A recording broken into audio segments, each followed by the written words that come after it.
اے پیغمبر کہو کہ تم کو آسمان اور زمین میں رزق کون دیتا ہے؟ یا تمہارے کانوں اور آنکھوں کا مالک کون ہے؟ اور بے جان سے جاندار کون پیدا کرتا ہے؟ اور جاندار سے بے جان کون پیدا کرتا ہے؟ اور دنیا کے کاموں کا انتظام کون کرتا ہے؟ تو یہی کہیں گے کہ اللہ۔ تو کہو کہ پھر تم اللہ سے ڈرتے کیوں نہیں؟ یہی اللہ تو تمہارا حقیقی پروردگار ہے، اور حق بات کے ظاہر ہونے کے بعد گمراہی کے سوا ہے ہی کیا؟ تو تم کہاں پھرے جاتے ہو؟ اسی طرح اللہ کا ارشاد ان نافرمانوں کے حق میں ثابت ہو کر رہا کہ یہ ایمان نہیں لائیں گے۔ ان سے پوچھو کہ بھلا تمہارے شریکوں میں کوئی ایسا ہے کہ خلقت کو پہلی بار پیدا کرے اور پھر اس کو دوبارہ بنائے؟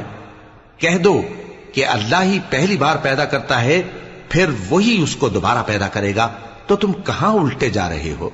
پوچھو کہ بھلا تمہارے شریکوں میں کون ایسا ہے کہ حق کا رستہ دکھائے